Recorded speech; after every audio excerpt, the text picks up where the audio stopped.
vidéo. Juste avant que la vidéo commence, petit préambule. Tout d'abord, je m'excuse de ne pas avoir sorti de vidéo depuis bientôt un mois. C'est tout simplement que j'avais des vidéos sur le feu, que j'ai abandonné, puis j'en ai d'autres sur le feu, mais que je souhaite sortir plus tard.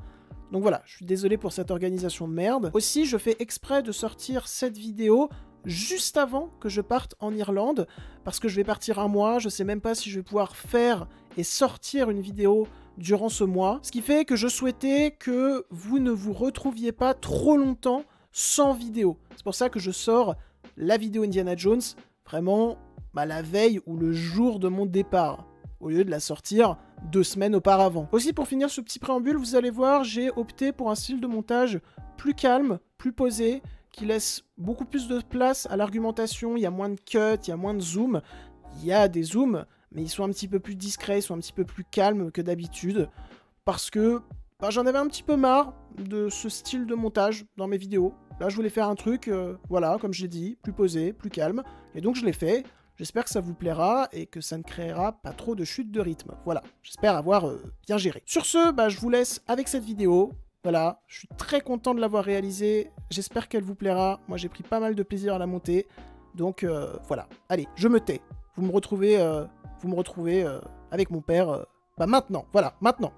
Hello et bienvenue dans cette toute nouvelle vidéo, dans cette toute nouvelle critique. Une nouvelle fois une critique en duo. Décidément, on s'arrête pas sur la chaîne puisque la dernière vidéo était une critique en duo avec Cinématique sur Spider-Man Across the Spider-Verse. Aujourd'hui, nous allons vous parler de Indiana Jones et le cadran de la destinée, Indiana Jones and the Dial of Destiny in English, qui est donc le 5e volet de la saga culte Indiana Jones. Et donc, je ne suis pas tout seul puisque aujourd'hui, je suis tout simplement accompagné de mon père. Eh bien, bonjour Junior, comment vas-tu? Ça va. Alors, c'est la première fois que mon papa participe à une vidéo, donc voilà. Je savais pas trop comment... Eh bien, moi, je suis ravi que Jean-Baptiste m'ait invité à cette vidéo concernant cette magnifique saga qui vient encore d'être diffusée au cinéma, Indiana Jones, qui existe maintenant depuis une quarantaine d'années. Ah, c'est vrai ça. Hein. Une quarantaine d'années et qui finalement, c'est encourageant, a eu un nouvel opus cette année, donc ce qui prouve que de bonnes choses peuvent durer et puis accompagner plusieurs générations de façon joyeuse, sympathique, vraie. Et depuis les années 80, alors moi je l'ai découvert quand j'étais adolescent. Je suis allé voir le premier Indiana Jones au cinéma, dans une salle obscure. Le chanceux. Parce que moi, du coup, le premier Indiana Jones que j'ai vu au cinéma, et sûrement le dernier, c'est le 5e. J'ai même pas vu le 4e à l'époque. Mais toi, t'avais pas vu le 4e aussi au cinéma. Voilà. Alors en fait, moi, j'ai vu le premier en salle obscure, je crois le 2e. Pas le 3e ni le 4e. Ah, t'avais pas vu le 3e au cinéma? Non, pas le 3e. Donc le premier, le 2e, là où il y a Sean Connery. Où il y a Père. Ah non, c'est le 3e. Du coup, si t'as vu celui avec Sean Connery... au cinéma, c'est le 3e. Alors, donc t'as vu le premier, Les Aventuriers de l'Arche perdue. Le 2e, le 3e, pas le 4e. Voilà. Et le 5e avec Illustre Connu, alias Junior. On s'appelle comme dans, du coup, Indiana Jones 3. Voilà. C'est Père et Junior. Voilà, après, tu vas pas me faire réciter l'alphabet en grec ancien, quand même. Voilà, pas encore, mais on sait pas, on verra à la fin. Mais voilà, donc Junior et Père qui vous parlent de Indiana Jones, notamment à l'occasion de la sortie du dernier volet. Et donc c'est une vidéo que j'avais très envie de faire parce que comme mon père en a déjà un petit peu parlé, mon père m'a fait découvrir le cinéma de Steven Spielberg. Avec le premier film de Steven Spielberg que j'ai vu quand j'étais tout petit, c'était E.T. Et donc qui dit Steven Spielberg dit forcément Indiana Jones, et c'est toi qui m'as fait découvrir les Indiana Jones. Oui.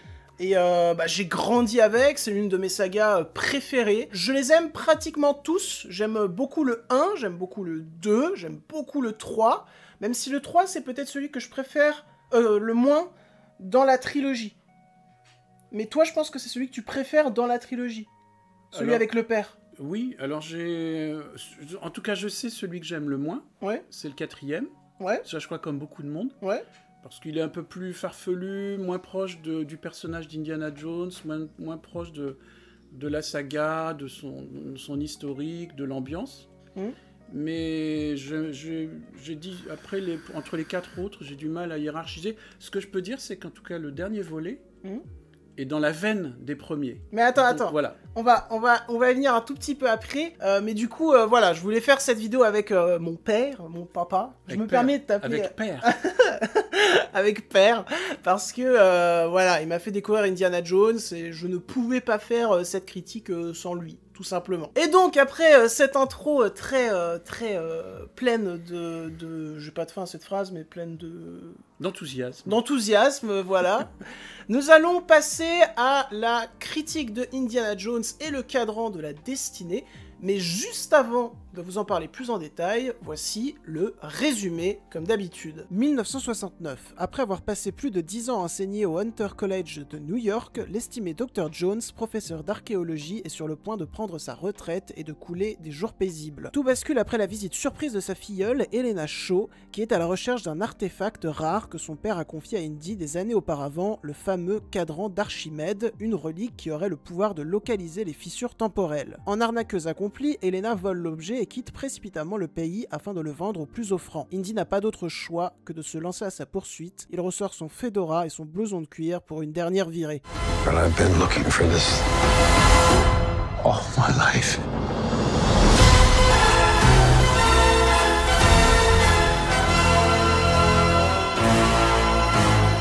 Ok, donc maintenant que tout est résumé en termes d'histoire, faut savoir que Indiana Jones et le cadran de la destinée, c'est le premier film de la franchise à ne pas être réalisé par Steven Spielberg. Il a lâché l'affaire. La personne que Disney, Lucasfilm a choisi, Steven Spielberg, me semble, a donné son aval pour cette personne-là. Lui a donné sa bénédiction, entre guillemets, c'est James Mangold, le réalisateur notamment de Logan, de Le Mans 66. Et donc moi, c'est un réalisateur que j'aime beaucoup. Toi, t'es pas très familier de son cinéma parce qu'il me semble que c'est le tout premier film de lui que tu vois. Oui, c'est vrai.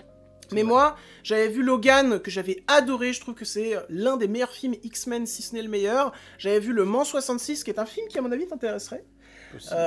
En plus, bonne année. Une très très bonne année vu que tu es né en 66. Et c'est un film que j'avais beaucoup aimé également, peut-être un peu moins que Logan, il m'avait moins touché, mais je l'avais trouvé quand même assez remarquable. Donc moi, ça m'intriguait, ça m'intéressait, ça me titillait de me dire, tiens, un nouvel Indiana Jones, pas par Steven Spielberg, mais par un réalisateur en qui j'ai confiance, tout de même. Et donc, voilà, on va voir ce que ça a donné en termes de mise en scène, en termes de forme. Faut savoir aussi que Indiana Jones, Harrison Ford, est quand même assez vieux. Indiana Jones 5, c'est un projet qui traîne dans les cartons depuis très longtemps, depuis peu de temps après la sortie du 4e opus, en fait. Déjà, c'est le projet qui est ancien. Oui. Outre le personnage qui lui-même est âgé. Oui, Harrison Ford a quand même 80 ans, donc il avait peut-être 78, 79 ans quand il a tourné le film, parce que ça prend du temps quand même de tourner ces films-là. Ouais. Mais il est quand même âgé, il a accepté de revenir pour cette ultime aventure d'Indiana Jones, je pense qu'il n'y en aura pas après. Et donc voilà, je pense avoir tout présenté, j'espère que c'était pas trop bordélique, toute cette introduction. Mais donc, je me tourne vers toi. Qu'est-ce que tu as pensé de ce Indiana Jones 5 qu'on a vu au Grand Rex, en fait, qu'on a vu au Grand Rex dans une salle pleine de fans, en grand large, et c'était très très cool comme ambiance, mais donc, je me tais. Qu'est-ce que tu as pensé, brièvement, en globalité, de ce nouvel opus d'Indiana Jones? Alors, effectivement, on l'a vu au Grand Rex, donc c'était pour le jour de sa sortie nationale en France, donc déjà, voilà, c'était pour marquer le coup en tant que tel, parce qu'on aime beaucoup cette saga. Alors, le volet en question, le Indiana Jones 5, je l'ai beaucoup apprécié parce qu'il est vraiment, comme je l'ai dit, dans la veine des premiers, c'est-à-dire le personnage, c'est vraiment le personnage d'Indiana Jones tel qu'on le connaît, tel qu'on l'aime, c'est-à-dire un personnage vrai, qui apparaît comme un... C'est un super-héros, mais c'est un super-héros qui apparaît comme quelqu'un qui peut être du quotidien, qui peut être un personnage vrai, humain, avec des sentiments, qui... là aussi, ce 5e volet est intéressant parce que, comme on l'a dit, c'est le personnage joué par Harrison Ford. Harrison Ford est âgé, donc il a près de 80 ans. Il ne... à part certains effets spéciaux, mais seulement au début. Il apparaît tel qu'il est en tant qu'homme, cet homme qui est Harrison Ford dans son rôle d'Indiana Jones, qui est âgé. Il apparaît en tant que tel, il n'y a pas de faux semblant, il ne fait pas semblant d'être un faux jeune. Bon, il y a du dynamisme dans le film, c'est un film qui a le temps, il y a du dynamisme du début à la fin, mais Harrison Ford joue un rôle d'un homme âgé, on le voit âgé, avec certains problèmes de personnes âgées, qui ne cachent pas, mais le film n'est pas sur ce thème-là. Un peu quand même. Un peu. Alors, ce qui est intéressant, c'est que voilà, c'est dans la même veine qu'au début, parce que c'est un homme, un vrai humain, qui est pourtant est un super-héros, qui arrive à faire des choses qu'on ne ferait pas forcément nous tous au quotidien, bien sûr, même si on le voulait, et qui voilà, a des sentiments, qui sait... Je vais y revenir un petit peu après sur les sentiments, mais qui sait quand même on arrive à comprendre les sentiments qu'il veut exprimer. Et puis, avec dans ce volet, 5e volet, ce qui est intéressant, c'est que, sans spoiler, bien sûr, il y a certains... Ah oui, il y aura une partie sans spoiler, qui est la partie de maintenant, et une partie avec spoiler après. Voilà, il y a certains moments dans le film qui sont des clins d'œil, en fait, au premier, au deuxième, au troisième de la saga. Donc des clins d'œil divers même au et variés, 4e un peu. Mais voilà, qui sont même pas pour autant trop insistants. Donc oui, ça, c'est assez discret. Voilà, mais quand on aime la saga, on les remarque et puis on les apprécie. Et l'histoire, t'as bien aimé l'histoire ? Et l'histoire aussi, finalement, il y a beaucoup d'originalité dans cette histoire. Alors, ce qui est du début à la fin, c'est haletant, c'est-à-dire que ça dure 2h30, on ne voit pas le temps passer. C'est le plus long film de la saga. Ce qui est plutôt bon signe, on ne voit pas le temps passer. Même moi, qui ne raffole pas des films trop longs. Mon père, les films longs, 1h30 pour mon père, c'est très bien. Et donc là, je n'ai pas vu le temps passer. Du début à la fin, c'est haletant, c'est actif. Même si, comme on l'a dit, ça montre un Indiana Jones, un homme âgé, avec ses limites. Mais, et puis, ce qui est intéressant, c'est que ça nous montre aussi... alors, à la différence des premiers volets... où c'était un homme jeune quand même, etc. Là, il y a le côté Indiana, il y a le côté Jones. Alors, il y a toujours le côté Indiana qu'on ne voit pas au début, c'est-à-dire le personnage un peu, le héros, le personnage aventurier, qui sort des sentiers battus, qui vit une autre vie que tout le monde, que la vie quotidienne. Au début, il n'est pas trop présent, le Indiana. Enfin, au début, en tout cas, voilà, plutôt au début. Le personnage culte d'Indiana Jones. Le Indiana, c'est-à-dire celui... L'aventurier. La partie du personnage qui est l'aventurier, qui va hors des sentiers battus, qui va dans la forêt vierge, qui vit une vie un peu extraordinaire. C'est plutôt au début le professeur Jones. C'est plutôt ce côté, donc, professeur... dans une université ou dans un établissement scolaire américain. Et limite, il a un peu abandonné ce côté Indiana qu'il a en lui, c'est une thématique du film, parce qu'il va la retrouver. Voilà, au début, plutôt plus la partie du personnage qui est traditionnelle. Donc c'est intéressant dans ce personnage qu'il a cette double facette. Cette dualité. C'est ça que j'aime bien dans cette saga. Et donc plus traditionnel, Jones, plus académique, universitaire, scolaire, etc. Il prend sa retraite d'ailleurs, ça c'est pas un spoiler. Retraite, donc voilà, la réforme des retraites est passée par là pour Harrison Ford. Je sais pas si on va la garder celle-là. Voilà. Et puis à un moment donné, effectivement, les deux facettes du personnage se rapprochent et le film devient effectivement haletant. Mais on voit qu'il y a au début, c'est plutôt le personnage du professeur Jones dans un contexte plus nostalgique. Oui, plus mélancolique. Plus mélancolique, où on sent que... Et c'est en ça que c'est bien, parce qu'il y a un certain réalisme où il montre le décalage du personnage par rapport à la société dans laquelle il vit. Oui, c'est un peu devenu sans vouloir dire un gros mot, c'est un peu devenu un peu un boomer, parce que dans le sens... il comprend pas trop, il comprend plus trop son époque. Voilà, quoi. il les perçoit, les décalages qu'il est en train de vivre avec ses élèves, qui ont l'air moins... Surtout que le passionné film se passe par ce qu'il enseigne, en 69, moins attentif, voilà, en 69, dans un contexte de la fin des années 60. Avec tout ce qui est... Love, etc. Aussi 69, le voyage sur la Lune. Voilà, tous ces événements, c'est dans un contexte du voyage sur la Lune, donc tous des événements qui marquent le début d'une nouvelle époque, la fin d'une époque pour lui, où il y a un décalage au début qui est montré. C'est ça qui est bien dans le personnage d'Indiana Jones. C'est osé de montrer aussi... Il est vrai, c'est un personnage vrai, donc on voit, voilà.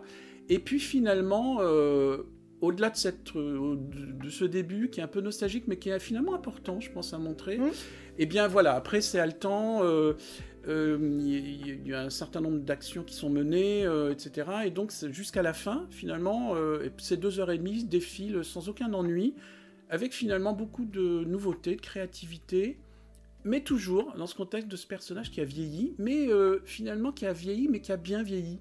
Oui. En fait, qui a bien vieilli, et finalement on en sort assez enthousiasmé. Et qui va apprendre quand même au fur et à mesure à plus comprendre son époque, Voilà. à être moins boomer, donc Voilà. ça c'est quand même bien. Oui. Et donc voilà, est-ce que tu as fini et du coup je peux dire moi ce que Ouais. j'en ai pensé? Ok. Alors moi je vais rejoindre mon père, Oui, Junior. sur plein de points. J'ai beaucoup aimé. Je sais que c'est pas le cas de tout le monde, je sais que le film se fait quand même un peu défoncer, je sais qu'il bide pas mal. C'est pour ça que c'est intéressant aussi de tourner cette critique un peu longtemps après, parce que le film marche pas trop au box-office. C'est intéressant parce que Indiana Jones c'est quand même culte, le 4 quand il était sorti, ça avait quand même été le film le plus rentable de la saga. Là, voilà, c'est pas en pour parler pour, je sais pas si ça se dit cette expression. Ça prend pas le chemin du film le plus rentable Oui, de la saga. voilà. Mais bon, ça c'est une petite aparté. J'ai beaucoup aimé le film. Alors, il a des défauts, évidemment, sur lesquels on va revenir.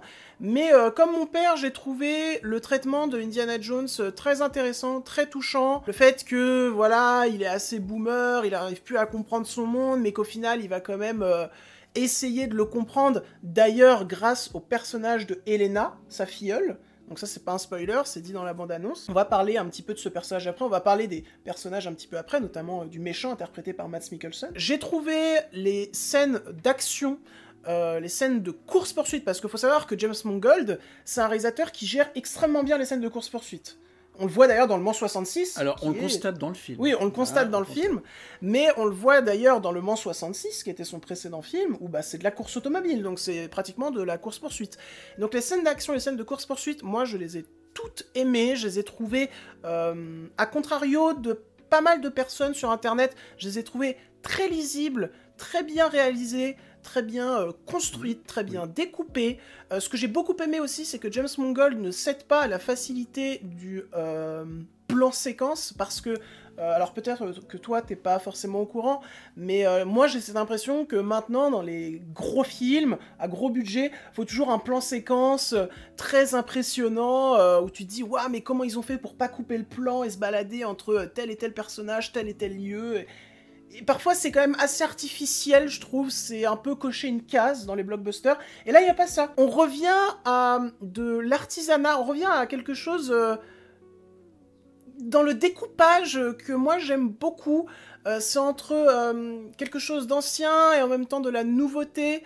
Parce que bah, cet Indiana Jones 5 est marqué quand même par sa grosse utilisation du numérique, ce qui n'était pas le cas du 1, 2 et 3, plus du 4, Surtout évidemment. au début. Surtout au début du film, mais durant aussi quand même pas mal d'autres passages dans le film. Tu sens que le tout, même si James Mangold a insisté pour tourner en décor réel, le tout a été rhabillé très souvent par des effets spéciaux numériques. Alors, pour ce qui est des effets spéciaux numériques, moi...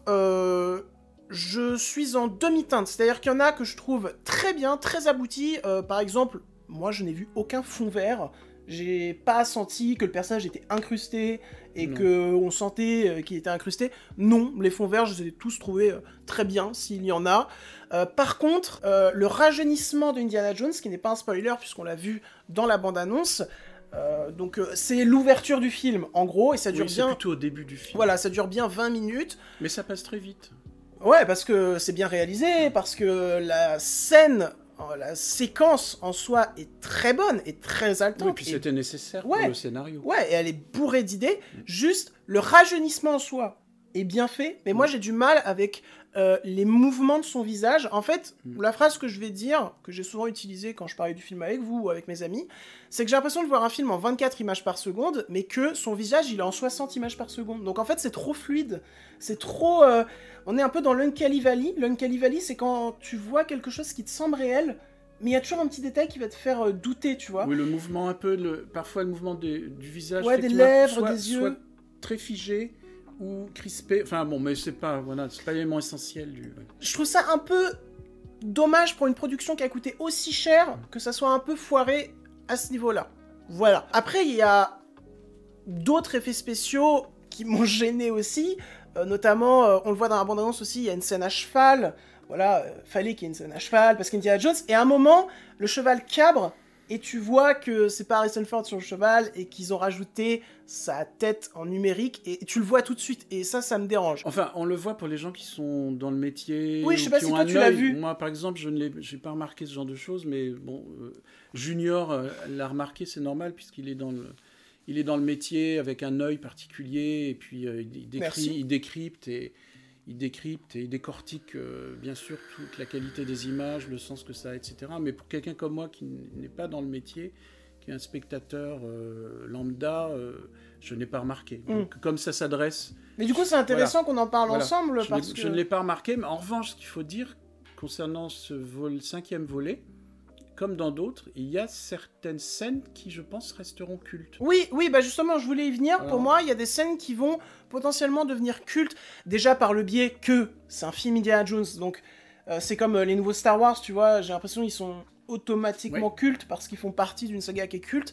Mais moi, je pense quand même, malgré ce que j'ai dit sur le rajeunissement et ces mouvements qui sont pas toujours très fiables, la scène d'intro est très bonne. Je pense notamment aussi à la scène à Tanger avec les tuk-tuk qu'on peut voir dans la bande-annonce, qui pour moi est probablement la séquence d'action, la meilleure séquence d'action de course-poursuite du film. Il y a aussi tout ce qui se passe avec les avions, voilà, on va pas trop rentrer dans le détail parce que ça serait un peu du spoiler. Ou le fameux coup de fouet de Indiana Jones pour dissiper... Et d'ailleurs, elle est intéressante cette scène qui sera culte et où on voit le Indiana Jones âgé. Oui, qui fait ça. Donc qui est en décalage avec son monde, parce qu'il se dit, je vais balancer un coup de fouet ou deux, et puis ça va suffire. Va tous les calmer. Et puis il y a tout le monde qui sort son flingue, et puis il se baisse. Voilà, c'est aussi pour montrer que c'est un film où il y a de l'humour. Oui, mais j'ai l'impression qu'il y a moins d'humour que dans les autres. Il est plus sérieux quand même, j'ai moins ri. Enfin, de toute façon, c'est pas une série très humoristique, Indiana Jones. Il y en a, mais c'est pas non plus... je dirais le plus drôle, c'est le 3 avec son père, tu vois. Voilà, il y en a dans tous les... Voilà, avec des situations inattendues, Parfois, le personnage peut être ridiculisé. Oui, un petit peu. Dans tous les volets. Il y en a aussi dans le volet numéro 5, là, il y a des scènes, il y a des moments d'humour. Peut-être, mais c'est pas un humour... ça désamorce pas c'est un humour discret. Oui. Ça désamorce pas les moments dramatiques. Je dire, un peu à l'image du personnage. Oui. Qui est un personnage plutôt sérieux quand même, Indiana, même finalement. Il est plutôt sérieux. Et même si le film est centré sur lui, évidemment, comme dans tout Indiana Jones, mais justement, ce que je voulais dire, c'est que moi, ce qui m'a aussi beaucoup plu dans ce film, c'est que, comme tu l'as dit un petit peu, j'ai vraiment plus l'impression de voir un film sur Henry Jones Jr., en fait, que sur Indiana Jones. Plus sur l'homme derrière le héros. Davantage, même s'il y a quand même le héros. C'est probablement... En fait, moi, je trouve que... Alors, ça va peut-être faire réagir certains, mais je trouve pas que le personnage d'Indiana Jones, dans le 1, le 2, ou le 3, ou le 4, est vraiment touchant, a vraiment... des développements, il en a, mais des développements très très marqués, alors etc. C'est davantage dans le 5. Alors que dans le 5, il y a beaucoup plus de développement, le film est beaucoup plus touchant, je veux dire, c'est pas trop un spoil de dire ça, mais Indiana Jones, par moments, pleure, quoi. Genre, est-ce qu'on l'avait déjà vu pleurer avant dans la saga, tu vois? Et puis, c'est un homme qui est âgé, bon, c'est pas parce qu'il est âgé, mais il est âgé et avec une vision un peu décalée de la société dans laquelle il évolue à cet âge-là. Donc, comme disait Junior tout à l'heure, avec effectivement, il est un peu, pas un état d'esprit, mais de son fait, il est un peu boomer à ce moment-là. Même, voilà, c'est pas volontaire de sa part, mais il se trouve qu'il est en décalage, voilà, avec l'évolution très forte de la société de la fin des années 60. Et puis, et donc, on montre tout son côté humain, ce qui l'empêche pas d'accomplir un certain nombre de prouesses pendant tout le film. Donc, moi, il y a une scène là-dessus. Effectivement, ça insiste davantage dessus. Et puis, mais c'est sans doute parce que le réalisateur a quand même pris en compte le fait que Harrison Ford est un homme âgé lui-même. Bah oui, il l'a bien pris en compte, surtout cette scène où on l'introduit quand il est vieux, où il est torse nu, il a un verre de whisky à côté de lui. Comme, forcément, comme l'a dit Junior tout à l'heure, c'est possiblement le dernier volet de la saga. Possiblement. Voilà. J'espère quand même. C'est sûr qu'il fallait que peut-être insister davantage sur son côté humain et puis pour lui sur le bilan de beaucoup de choses de son existence. Faut savoir que le personnage, On en parlera plus dans la partie spoiler, mais le personnage a traversé depuis le 4e opus beaucoup d'événements genre super tragiques. Genre Oui. vraiment... Mais qu'on va pas spoiler. On va pas dire là maintenant, mais vraiment j'avais mal pour lui sur certains points. Mais donc voilà, aussi maintenant on va passer au personnage. Donc qu'est-ce que tu as pensé par exemple du personnage de la filleule d'Indiana Jones, Elena, interprétée par Phoebe Waller-Bridge, qu'on a pu voir notamment dans Fleabag, une série que je ne connais pas, enfin je l'ai pas vue, mais je pense aller la voir parce que j'ai beaucoup aimé son personnage et son interprétation. Qu'est-ce que tu as pensé de ce personnage? Alors, je crois que c'est la première fois qu'il y a ce personnage dans Oui. la saga. Donc c'est la... Bon, sans que ça soit un spoil, donc c'est la première fois qu'il y a ce personnage dans la saga, donc de la filleule de Indiana Jones, qui est une jeune femme... alors, elle dépeint un personnage qui pourrait être à la fois sympathique par son côté qui a l'air cool, comme ça, dans le vent, dans son époque de la fin des années 60. Un personnage progressiste, en fait. Oui, voilà, selon ce qui était considéré à l'époque dans les années 60. Oui. Et puis, mais en même temps, finalement, tellement décomplexée qu'elle en est décomplexée aussi par rapport à certains... Pendant à certaines valeurs, c'est-à-dire très longtemps, elle est intéressée que par la thune, voilà, quoi. c'est ça, c'est qu'elle est aussi très décomplexée aussi par rapport un peu au fait de vouloir gagner de l'argent à tout prix sans aucune finalement moralité, sans aucune sans complexe, c'est-à-dire et ce qui finalement crée un peu entre Indiana Jones désaccord qui lui considère avec Indiana Jones qui lui a une vision un peu comme avait son père aussi de la valeur en tant que telle de ce qui d'un objet, par exemple, de ce qu'il pouvait signifier, raconter, de toute l'histoire qu'il y a derrière, et elle qui voit surtout un objet commercial qui pourra lui rapporter beaucoup d'argent. Et d'ailleurs, c'est intéressant parce qu'on dirait une analogie de Disney, en fait. Voilà. Disney qui veut faire de la thune avec Indiana Jones. Alors, je sais pas, oui, alors c'est inconscient de la part de Disney dans le film.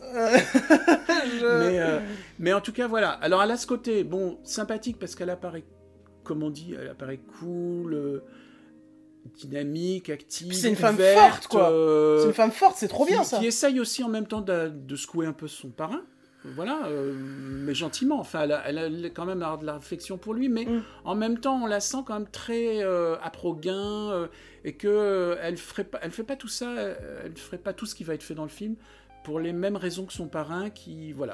Et donc elle a un côté qui pourrait aujourd'hui, on pourrait appeler ça quelqu'un d'arriviste, quelqu'un de trop attaché à pro-gain, etc. Et qui finalement pourrait tout écraser sur son passage pour ça. Donc, mais au final, elle va évoluer. Voilà, alors ce qui est intéressant, c'est que, comme un peu pour toute la saga Indiana Jones, c'est pas trop manichéen, c'est assez fin, les personnages sont dépeints de façon assez fine, et donc elle aussi. Donc on va voir une évolution. C'est un film qui dure quand même 2h30, donc on va voir l'évolution aussi du personnage pendant ces 2h30. Et donc, bon, sans spoiler, elle va quand même être a priori plus sympathique à la fin qu'au début. Oui. Elle va avoir compris moins un certain arriviste, nombre de choses, voilà. Moins arriviste, plus finalement se rendant compte que quand même, à la base, dans la vie, ce qui est le plus important, c'est quand même les sentiments. Oui. Que arriviste pour arriviste, ça n'a aucun sens. Et donc, elle va le comprendre. Elle parle du capitalisme aussi à un moment. Voilà, et puis... donc voilà, mais je pense qu'il y a tout le contexte. C'est intéressant parce que le film se positionne sur le contexte d'une époque. Comme s'étaient positionnés les autres, voilà, où c'était 30 ans, une bonne trentaine d'années avant l'époque de l'Allemagne. De l'Allemagne avec le N-word, voilà, on va pas le dire. La période épouvantable que toute l'Europe a connue à ce moment-là et dans laquelle s'inscrit Indiana Jones, un des Indiana Jones, le 3. Le 1 et le 3. Le 1 et le 3. Hello, c'est JB du montage. Alors oui, comme vous venez de l'entendre, on vient de prononcer N-word. Alors bien sûr, on sait que ça veut qualifier un autre mot également qu'on ne va pas dire. Du coup, voilà, on va pas le dire, sinon on aura des problèmes. Mais on savait pas comment qualifier, du coup, ce deuxième mot en N. Wow, c'est super bordélique mon explication, mais bref, je pense que vous avez compris. Durant la suite de la vidéo, on va dire N-word pour qualifier ces méchants allemands. Voilà. Allez, c'est reparti. Et voilà, donc ça montre aussi, toutes ces évolutions des personnages dans un contexte historique. Mais l'actrice est très à l'aise, on la sent. Voilà. Ah, mais elle joue très bien. Elle débarque dans la saga, mais elle joue très bien. Franchement, c'est un personnage assez emblématique. On y croit. Et puis, voilà, donc ce que j'avais à dire là concernant. Après, moi, j'ai jamais vu dans un autre film. Moi non plus, je l'avais jamais vu jouer, en fait. Mais je trouve qu'elle joue trop bien. Donc, oui. C'est un personnage de femme forte, quand même. Donc ça, c'est bien. Elle se laisse pas marcher dessus par les hommes. Elle a un physique qui n'est pas banal, je dirais. En tant que telle, on pourra la remarquer dans d'autres films aussi. Oui. Elle n'est pas passe-partout. Ok, et donc maintenant, on va parler du personnage de Mads Mikkelsen, qui est donc ce nouveau méchant, qui est donc un N-word. Voilà. En fait, je sais pas si on peut dire ce mot sur YouTube, mais je préfère... De la période épouvantable qu'a vécu l'Europe, et que tout le monde connaît. l'Allemagne entre 1933 et 1945. Je veux pas trop dire ce mot, parce que je veux pas être striké ou quoi, je sais pas si on peut le dire, donc voilà. Mais vous avez tous et toutes compris. Mais donc, qu'est-ce que tu penses de ce nouveau méchant, de son interprétation Alors, je dirais que c'est à la fois un nouveau méchant et un méchant habituel. C'est-à-dire que dans les Indiana Jones... On revient à un type de méchant comme dans le 1 et dans le 3. Voilà, c'est en ça que ça raccroche aussi à la veine du début de la saga, où finalement on voit il y a une continuité historique qui va de ces périodes épouvantables jusqu'à la fin des années 60, où finalement il joue le rôle d'un personnage dont le cheminement avait commencé cette période épouvantable entre 1939 et 1945, et notamment en lien avec la recherche du cadran, on peut le dire quand même. Voilà. Le film, et de tout ce qui est censé apporter le cadran à l'humanité, alors soit pour en faire du bien, soit pour envisager d'en faire beaucoup de mal, comme ce genre de personnage. On révèle pas le plan du méchant parce qu'il est vraiment révélé à la fin du film, donc on peut pas... mais ce qu'il veut faire... Mais il représente le mal. Voilà, il représente le mal. Il représente le mal. Alors, le personnage lui-même, donc comme je disais, c'est à la fois un personnage nouveau, qu'on n'avait jamais vu encore dans la saga, mais qui en même temps représente le mal qu'on a connu dans les autres sagas d'Indiana Jones. Voilà.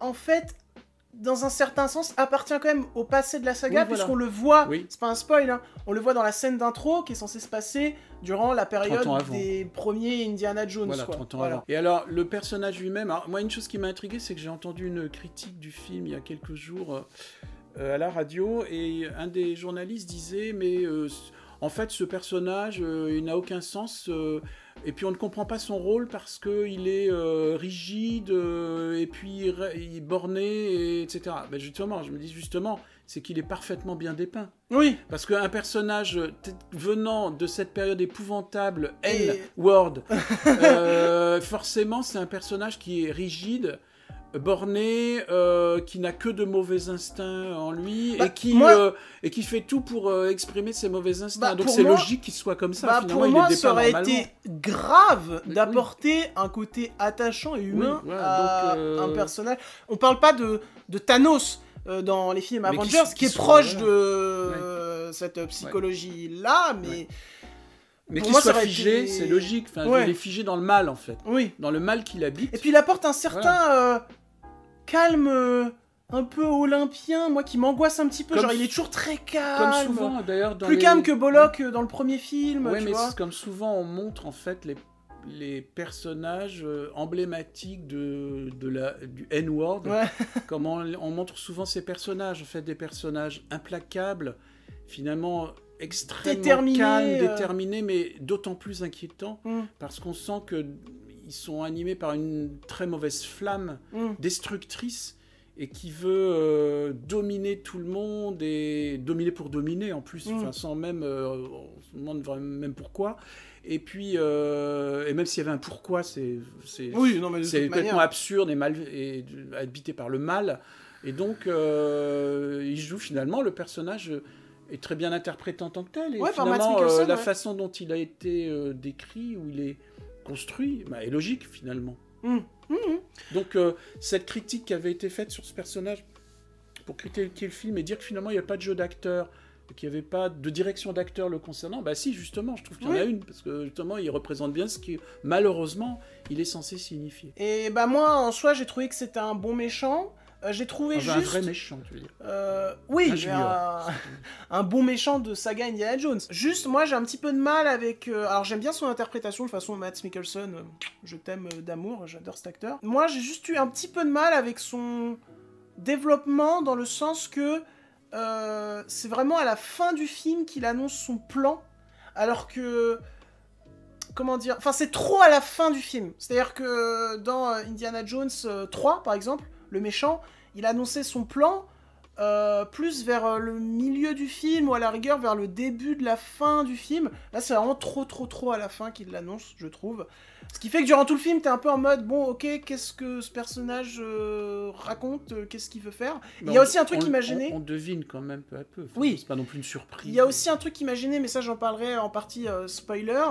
Mais sinon, en soi, j'ai trouvé que c'était un bon méchant, qui s'inscrivait bien dans la veine des méchants de la saga. Je l'ai trouvé même, entre guillemets, c'est difficile de dire ça pour un personnage comme ça, mais meilleur que la méchante du 4, qui était interprétée par Cate Blanchett.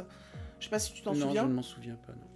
Et donc voilà, j'ai pas grand chose à dire sur ce méchant. Après, je pourrais parler aussi des autres méchants qui l'accompagnent. Là, j'étais un petit peu déçu parce ils font un peu personnage fonction, les autres personnages. Oui, il y a des personnages gentils aussi. Il y a Basile. Qui l'accompagnent. Basile. Ah non, moi je parlais des personnages méchants qui accompagnaient le méchant. Le méchant, d'accord. Ils sont un peu vides, en fait, quoi. Ils sont un peu personnage fonction. Bah quoi. oui, c'est un peu un troupeau de N-word. Un troupeau de N-word qui sont avec lui et qui représentent un peu l'image qui m'avait même un peu montré dans les Gérard Houry. Oui, un peu. Des films de Gérard Houry sur les personnages N-word qui représentent cette idéologie épouvantable qui s'était développée à l'époque en le Europe. truc, c'est que t'as vraiment le gros des balèze. abrutis prêts à obéir à n'importe quel ordre, et en général les pires.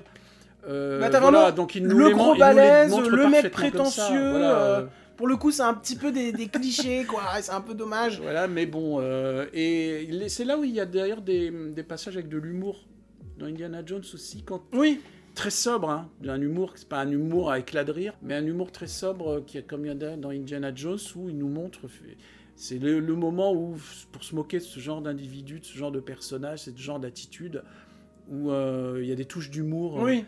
Voilà, notamment au début du film. Très rapide. Voilà, il faut les attraper sur le moment. Au début du film, c'est pas trop un spoil, puisque on l'a vu dans la bande-annonce, le film se passe dans un train au début du film, et à un moment Indiana Jones arrive dans un endroit où il y a plein de N-word, et il dit oh putain il y en a trop, ça me saoule. Voilà, ça m'a fait rire par exemple. Mais sinon oui, on peut parler un petit peu quand même du personnage de Basile, qui est assez discret, on le voit pas beaucoup, mais qui apporte un petit flame anglais, voilà. Et puis assez rigolo. Voilà. Alors en fait Junior et moi on parle des méchants, des gentils. Bon, nous on n'a pas une vision manichéenne des choses, mais enfin c'est normal, c'est un film américain.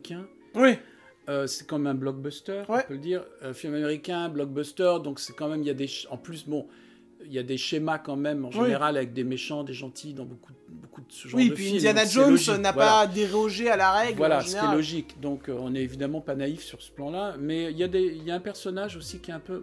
Mais il n'était pas dans les autres. Non, Basile, non. Basile, qui... Alors, c'est intéressant parce que c'est un Indiana Jones qui nous montre un peu, comme une série que j'aime beaucoup, qui s'appelle Amicalement Vôtre. Ah oui, très très bonne série. Et qui nous montre en fait, avec humour, en fait, un Américain avec un Britannique. Ouais. Donc, montrant que, bon, l'Américain, c'est Indiana Jones, hormis la question de son âge dans le film, mais qui finalement on oublie, qui est actif, qui un peu veut aller hors des sentiers battus. Et puis qui fait des trucs vraiment voilà, parfois... un aventurier, un homme aussi à qui on la fait pas, comme on dit, voilà, comme un peu les grands héros de western. Et puis Basile, qui est aussi professeur d'université à genre Oxford ou Cambridge. Je crois, un truc comme ça. Un petit homme, un peu, voilà, qui est joué par cet acteur qui a un physique très particulier et qui a un physique de cinéma, qui aurait pu jouer dans un Fellini, et qui est lui plus britannique, donc avec l'image évidemment un peu caricaturale qu'on a, qu'on peut avoir. Donc, oui, mais c'est pas méchant, c'est drôle, quoi. Voilà, il y a un certain humour montrant ce personnage un peu plus confiné, un peu plus en retrait. Moi, il y a une phrase qui me fait beaucoup rire durant l'intro sur le train, où à un moment, Indiana Jones et lui, c'est pas du spoil, hein, il doit faire une action un peu hors norme, quoi. Oui. Indiana Jones, il fait « Bon, allez, let's go, on y va !» Et lui, il fait « Non, mais moi, j'ai mal au genou et tout. » Comme ça. Et donc, voilà, donc c'est montrant un peu l'américain dans l'image, dans l'imaginaire, un peu dans le film d'aventure, et puis le britannique, qui participe à ça, mais toujours avec son flegme, Mais qui avec fait des son grandes retrait, choses quand même, en fait. avec un peu sa réserve, et qui ramène un peu à de l'humain aussi, finalement, parce que c'est le personnage qui dit qu'il a mal ceci, non, il ne va pas le faire parce qu'il a mal au genou, etc. Et tout ça, il y a des touches d'humour, et ça m'a rappelé un peu Amicalement Vôtre, avec... je sais pas si vous connaissez. Mais regardez cette série, elle est super bien. Cette série qui fait du bien en plus, avec deux Et personnages. elle est assez courte, donc... Avec Lord Brett Sinclair qui joue le rôle d'un lord britannique, très, pas vieille France, parce que c'est pas la France, mais vieille Angleterre, avec toutes ses valeurs, avec ses schémas. Un peu ridiculisé par moment. Un peu ridiculisé, très flegmatique, et qui finalement est très rassurant. Et puis Danny Wilde, qui est... un Américain homme d'affaires, businessman, qui a eu un passé d'une jeunesse un peu troublée, plus ou moins peut-être fait de la prison et puis qui s'en est sorti, un self-made man, là aussi à qui on la fait pas, voilà, pareil, à qui on la fait pas, et puis qui est un peu culotté, quoi.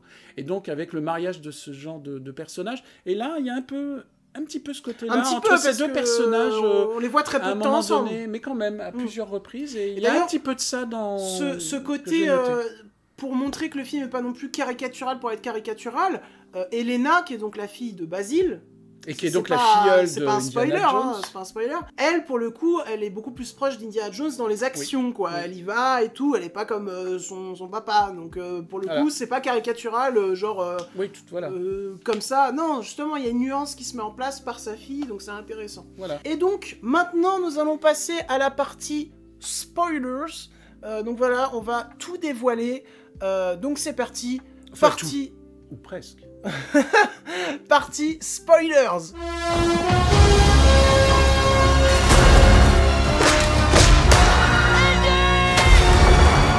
Ok, donc attention, si vous êtes toujours là, comme dirait le JDG, c'est que soit vous avez vu le film, soit vous en avez rien à foutre d'être spoilé. Mais donc, qu'est-ce que tu as pensé de ce truc très pulp, de ce truc très, enlevé, que certains trouvent too much, mais que moi j'ai trouvé très adroit et bien plus intéressant que les aliens dans Indiana Jones 4. Qu'est-ce que tu penses de toute cette intrigue avec le cadran et donc le voyage dans le temps? Alors, sans dévoiler, parce qu'en même temps on va pas non plus trop dévoiler... Bah, les gens ont vu le film, s'ils sont là. Voilà, il y a un voyage dans le temps, enfin il y a une thématique du voyage dans le temps, enfin... Donc c'est toute une thématique, toute une philosophie. Après, ça amène à faire penser à beaucoup de choses par rapport au temps qui passe. Finalement, est-ce qu'on vit dans une époque? On peut transposer ça à une autre époque, se dire mais comment est-ce qu'il l'aurait vécu? Ou si telle chose s'était grâce passée, à mon époque, je ou pas peux passée. aider une précédente époque. Voilà, est-ce qu'on peut changer le destin? Est-ce qu'on peut changer le cours de l'histoire? Et que en fait, c'est l'effet papillon. C'est-à-dire, est-ce que qu'on sait que quand il y a une aile de papillon, on dit quand il y a une aile de papillon qui bouge dans un coin du monde, ça a une incidence dans une autre partie du monde parce que ça modifie un tant soit peu toute l'atmosphère, le mouvement, etc. Bah là aussi, il y a un peu toute cette idée dans ce film qui n'est pas, alors, moi ça me dérangerait pas, mais qui n'est pas une prise de tête. Faut vous rassurer pour ceux qui ne l'ont pas vu, c'est pas une prise de tête, c'est traité par un film d'aventure de super-héros. Ça reste assez clair. Voilà, c'est clair, mais c'est intéressant parce que voilà, ça fait réfléchir à toutes ces questions, un peu de destin, de qu'est-ce qui se serait passé si finalement on avait pu faire telle chose à tel moment, etc. Et finalement, comme il y a ce retour dans un passé vraiment très lointain, oui, dans l'Antiquité. Moins je sais pas combien avant Jésus-Christ. D'ailleurs, très drôle cette scène où Indiana Jones révèle qu'ils sont à l'époque d'Archimède, du coup. Eh bien, finalement, c'est en ça qu'on voit que la saga, la boucle est bouclée, sauf si vraiment par surprise il y avait un 6e volet, que la boucle est bouclée. J'espère pas. Hein. Parce que ça montre que, voilà... il y a eu le traitement d'épisodes épouvantables de l'histoire humaine au XXe siècle, avec toute cette période en Europe au milieu du dans les années 30-40, et donc montrant à travers aussi cet épisode, mais voilà, finalement, si il y avait pu avoir une intervention, même en temps de l'Antiquité, est-ce que ça n'aurait pas eu une influence, à un moment donné, peu à peu, sur le cours des événements, sur le cours de l'histoire, y compris ça. Donc on a l'impression que la boucle est bouclée sur toutes les missions d'Indiana Jones. Il y a ce truc très touchant aussi de cette scène, donc Indiana Jones, on va le dire maintenant qu'on est en partie spoiler, et juste je tenais à dire un truc, les gars, je vois que la mise au point depuis tout à l'heure est sur mon papa, donc si je suis flou... Ah mais ça c'est normal. Si je suis flou depuis le début de la vidéo, je suis désolé, mais en même temps... vas-y, c'est une vidéo avec mon papa, il est à l'honneur, donc vas-y, let's go, c'est pas grave. Mais sinon, on peut le dire, donc Indiana Jones a perdu son fils. Son fils qui s'est engagé pour la guerre du Vietnam. Maintenant qu'on peut spoiler, oui, il a perdu son fils. Alors on comprend que, ils ne le disent pas clairement, mais on comprend que il a dû s'engager volontaire dans la guerre du Vietnam. Pour faire chier son père. Voilà. C'est ce qu'il dit. Dans les années 60, et que malheureusement, il en est mort. Il en est mort. Et que ça a détruit le couple. Enfin, cet événement, ça a détruit le couple de Marion et de Indiana Jones, qui s'étaient mariés à la fin d'Indiana Jones 4. Voilà. Et donc, le fils était joué par Shia LaBeouf dans le volet numéro 4. On le voit en photo à un moment. Voilà. Mais donc, voilà. C'est effectivement, il y a un... Mais... Et justement, il parle de ce truc. À un moment, ils sont sur le bateau avec Elena. Elena lui dit, mais toi, si tu pouvais remonter le temps, qu'est-ce que tu ferais? Alors, elle est très touchante, c'est la scène la scène. plus touchante du film. C'est en ça ce que j'aime bien dans ce volet, c'est que c'est un film où le personnage est vrai. Donc ça, c'est vraiment l'élément, pour moi, l'élément central, c'est que le personnage est vrai. Tu le sens sincère, et même Harrison Ford derrière le rôle, tu le sens vraiment sincère. Voilà, il est vrai, et là, ça dure très peu de temps, hein. Ça dure peut-être 15 secondes. Mais il y a une certaine profondeur et puis il a dans l'air ce qu'il Dieu, dit, hein. avec beaucoup de sobriété en même temps, beaucoup d'émotion, sur une gravité exceptionnelle vécue dans sa vie. Effectivement, il a perdu perdre un fils quand même. Voilà, ce qui est absolument épouvantable. Et puis, l'impact que ça a eu sur son couple avec Marion. Ouais, il dit, si je pouvais remonter le temps, j'aurais dissuadé mon fils de s'engager. Et très simplement, et puis on passe à autre chose dans le film. Mais oui, voilà, c'est pas tire-larme, genre. Mais c'est très sobre, profond, et montrant ce personnage, je le redis, vrai. Et sincère. Et même Harrison Ford, d'ailleurs, on en a pas trop parlé dans la partie sans spoiler, mais Harrison Ford qui joue extrêmement bien, encore une fois. Tu sens que ce rôle, vraiment, il lui tenait à cœur. Il est extrêmement naturel. Ouais, il joue très très bien. Et puis moi, ça m'a fait vraiment quelque chose de voir Indiana Jones pleurer un petit peu. Tu vois, avoir les larmes aux yeux. C'est pas non plus des effusions... Non, c'est discret, mais ça fait quelque chose quand même. Parce que tu sens qu'il retient quelque chose en lui, une émotion qu'il arrive à libérer à la fin, cette fin qui, moi, m'a fait pleurer, pour le coup, où on retrouve Marion, Ravenwood, voilà, l'amour de sa vie, et puis il y a cette scène... en fait, tout le film traite aussi de... Elena, finalement, va opter pour que Indiana Jones revienne, en fait. Et justement, t'as cette scène très touchante, enfin, quand je dis Indiana Jones revienne, je parle de la légende Indiana Jones, où Marion, à la fin, lui dit « Mais du coup, Indiana, est-ce que t'es revenu ?» Et lui, il dit quoi? Un truc comme ça, il dit « Non, mais est-ce que Indiana Jones est revenu ?» Et donc, c'est super touchant, cette scène, et puis ça se finit sur la scène culte, enfin, un rappel de la scène culte du premier film, tu sais, où il lui dit... là j'ai pas mal, ou là j'ai mal, je sais plus, et puis Marion lui fait des baisers, tu sais, aux endroits où il dit qu'il a mal ou pas mal. Et là c'est la même chose, sauf que c'est l'inverse, cette fois-ci, c'est Indiana Jones qui fait des baisers sur le bras, etc., etc. Mais je dirais que la fin, on n'a pas l'impression que c'est une fin définitive, c'est pour ça qu'on peut toujours s'interroger. On n'a pas l'impression parce qu'il y a le plan sur le chapeau, et il reprend le chapeau. Ça laisse une possibilité de surprise, de suite. Mais je pense pas qu'il y en aura une. Hein. Mais voilà. Donc, surtout si le film marche pas trop. Alors, j'ai entendu dire qu'il marchait pas trop, mais que c'est pas non plus catastrophique. Oui, c'est pas non plus épouvantable. C'est pas un bide. C'est pas un bide non plus. Pour la saga Indiana Jones, pour les attentes, tout ça, si, un peu. Et puis, il va être diffusé tout l'été, je pense, a priori. Je pense. Voilà. J'espère quand même, parce que moi j'aime beaucoup le film. Que ça soit diffusé tout l'été pour ce genre de film, sans doute, ils ont dû, je pense, réfléchir évidemment à ça pour que ça soit diffusé tout l'été, que justement ça accompagne si le film marche pas, tout l'été en Europe. Si le film marche pas et que ça prend des salles pour rien, alors que d'autres films pourraient marcher, notamment le Mission Impossible qui va sortir, qu'on va voir tout à l'heure. On va voir le prochain Mission Impossible en avant-première tout à l'heure. Alors ça, en revanche, sont des nouveaux Mission Impossible. Oui. Avec Tom Cruise, c'est pas la série des années 70. Mais Tom Cruise d'ailleurs qui a dit... si je pouvais à 80 ans être comme Harrison Ford, je serais heureux. Genre, il a dit un truc comme ça, quoi. J'ai trouvé ça assez touchant. Voilà, mais ce film, en fait, ce dernier volet d'Indiana Jones fait du bien, parce que finalement, il nous montre que de plusieurs décennies après, il a été possible de refaire un opus mais avec des thématiques qui sont... avec de nouvelles thématiques. Et qui sont justes, en fait. Mais qui sont justes, qui sont vraies. C'est pas du... bon, bah, on refait un Indiana Jones, et puis... Ça n'est pas un remake. Oui, mais c'est pas... On refait un Indiana Jones, et puis il est toujours en forme, et puis tout se passe bien. On nous montre un nouvel homme, hein, parce que... Puis on ose faire du drame, un homme de 40 ans et un homme de 80, évidemment, voilà. Qui nous montre un homme tel qu'il est, avec ses faiblesses, encore ses forces, avec parfois un peu son désarroi ou son désappointement face à des choses qu'il constate autour de lui. Et qui, mais il évolue. Mais en même temps, il n'est pas trop... c'est pas non plus déprimant. Qui évolue, finalement, qui reprend un peu le poil de la bête, le chapeau. Le fouet. Qui reprend le fouet. Qui est actif, hein, voilà, je pense que tout le monde peut espérer être aussi actif que lui à 80 ans. Ouais. Et puis qui est pas, c'est un film qui fait du bien finalement à la fin parce qu'on se dit voilà, tout ça est possible. Misérabilisme et non puis, plus. Il n'y a pas une fin tragique, il y a une fin humaine et qui n'est pas tragique. Non mais c'est très beau qui aussi. Laisse de l'espoir. C'est très beau cette scène où... Et puis avec une certaine sagesse finalement du personnage qui dit bah voilà, il y a telle chose qui n'existe plus, qui a existé, bon bah je le garde dans ma tête, dans mon cœur, et puis... je m'habitue à ce qui se passe, voilà, maintenant. et j'essaye de faire au mieux avec la situation nouvelle que je vis. Et puis voilà, et puis tout n'évolue pas forcément mal, ça peut aussi... Et puis tout n'évolue pas forcément comme je le veux, voilà, mais c'est comme ça et que finalement ça a un sens. Voilà, et puis c'est très beau, c'est très beau cette scène où justement il est dans le passé, il se retrouve face à Archimède et il est blessé parce qu'il s'est pris une balle juste avant par le méchant qui meurt d'ailleurs dans le crash d'avion.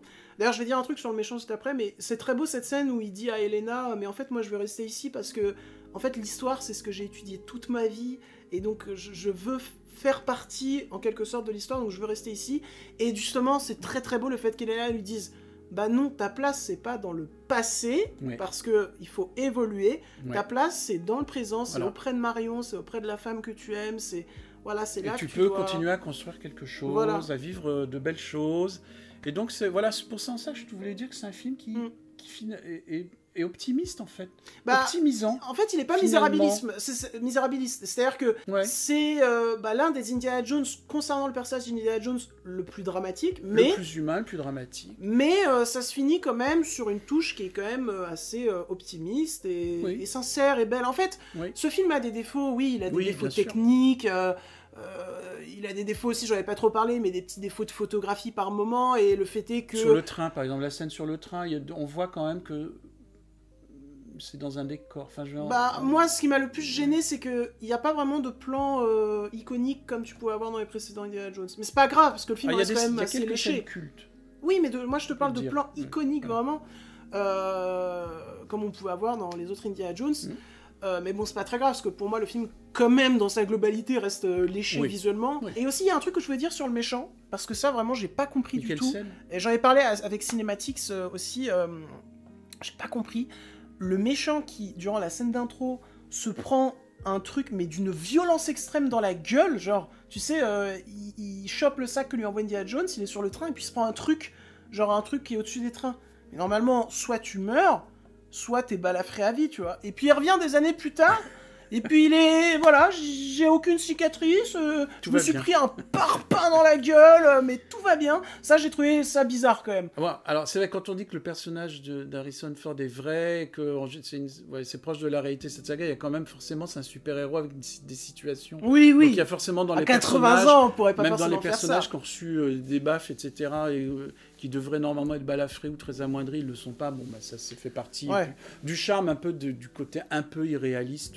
En parlant de côté un peu irréaliste, j'ai écouté aussi la critique dans Réaliser son trucage, qui est un super podcast que je vous invite à écouter, un super podcast de cinéma, où il parlait à un moment, il disait, mais sur le train, quand ils sont sur le toit du train, je n'y crois pas, pour la simple et bonne raison, enfin, il y avait d'autres raisons, mais notamment cette raison-là, comme quoi, il y a du vent partout et tout, mais le chapeau d'Indiana Jones, il bouge pas. Et donc j'y ai fait attention quand je suis allé le voir la deuxième fois avec ma sœur. Je pense que c'est volontaire, mais en fait, c'est un symbole, en fait. Pour moi, c'est pas forcément involontaire, pour moi c'est un peu volontaire en mode c'est le chapeau d'Indy, quoi. C'est un symbole. C'est Indiana Jones. Pour montrer qu'il tient bon face à l'adversité. Pour moi, Lucasfilm, Disney n'aurait pas pu oublier Je pense encore dans un Marvel, ok, parce que les Marvel c'est pas très abouti techniquement, mais là pour moi ils auraient pas pu oublier ne serait-ce que faire bouger un chapeau à cause du vent. Le chapeau c'est tellement emblématique Oui, à voilà. tel point que c'est quasiment un des derniers plans du film. Bah c'est le dernier C'est le plan dernier du plan film. du film, le chapeau. Donc, mais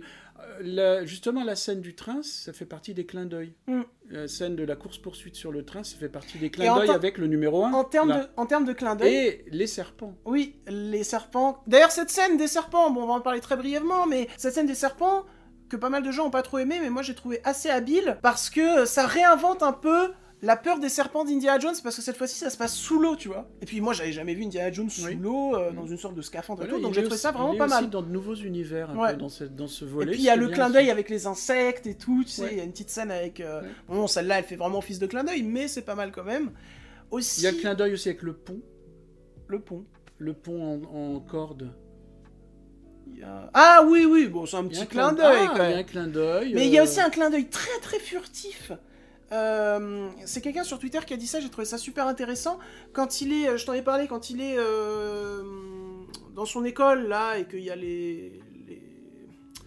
comment ça s'appelle, les étagères avec plein de trucs, et il se jette dessus pour faire effondrer les étagères, il y a le vase que son père lui a pété sur la gueule dans Indiana Jones 3, mais son père dit c'est une copie, et là t'as le vrai vase qui est pas la copie, tu vois. Et donc voilà, bon, cette critique était assez bordélique, mais positivement, dans le sens qu'on avait beaucoup de choses à dire.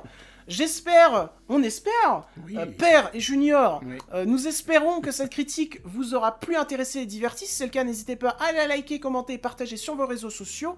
Je tiens un compte Instagram, Twitter, Sens Critique, Captain Watch, Letterboxd, je ne sais plus dans quel sens c'est, mais bref, c'est dans la description, n'hésitez pas à aller me suivre dessus car je suis très présent. Et donc voilà, je pense qu'on a vraiment abordé pas mal de choses, peut-être on aura oublié des petits trucs, je suis désolé. Comme par exemple la musique de John Williams, on ne pouvait pas faire une critique sans en parler, mais on n'en a pas parlé, on a réussi à oublier ça. Bon, pour vous la faire courte, moi j'ai bien aimé cette bande originale, mais je retiens surtout le nouveau thème de la saga, à savoir le thème d'Elena, que je trouve magnifique. Et pour tout vous avouer, mon père n'a pas trouvé cette bande originale de John Williams très marquante. Il a nettement préféré celle de The Fabelmans, par exemple. Voilà. Le fait est que je trouve qu'il n'y a pas assez de pièges, moi. Mais bon, c'est pas grave. Il y a des épreuves, quoi. Voilà, on a fait en fait avec Junior, on a fait une critique justement vivante, voilà, un peu à l'image du film. Voilà, donc c'est un côté... Peut-être un peu bordélique, dans le sens qu'on n'a pas tout très bien structuré, mais... Un peu à l'image du film. C'est le cœur qui parle, c'est la sincérité, Voilà, à l'image du film, de ce qui est vrai, de ce qui est vraiment ressenti, et puis... Voilà, où c'est un film qui, du début à la fin, ne s'ennuie pas une seconde. Alors on espère que la vidéo mais j'étais content de la faire aura avec la toi. même. Voilà, moi aussi, Junior. Ouais, merci Père. Bon, bah du coup, j'espère qu'il va pas me faire répéter l'alphabet en grec ancien après cette vidéo. Si, bien sûr. Ah, je suis dans la merde. Ah oui, ça aussi, voilà, on continue sur le bordel. Le fait que, il se retrouve avec du grec ancien, à parler du grec ancien à la fin. Oui. Avec Archimède. Donc ça aussi, c'est un clin d'œil à Indiana Jones 3. Donc bref... Voilà, on espère que cette critique vous aura plu, intéressé et diverti. Sur ce, on s'en va côtoyer d'autres univers, et on vous dit... je cherche une phrase culte d'Indiana Jones. Faut la couper, hein, sans doute. Il y en a tellement, Enfin Jones. bref, on va prendre le chapeau, on va prendre le fouet, et on va aller à la séance de Mission Impossible comme ça, alors que ça n'a aucun rapport. Enfin, je sais pas. Quoique. Bon, sur ce, gros bisous, et on espère que ça vous aura plu. Et peut-être que mon père reviendra un jour, on sait pas. Mais avec plaisir, Junior. Ouais, merci père. Chou, bisous.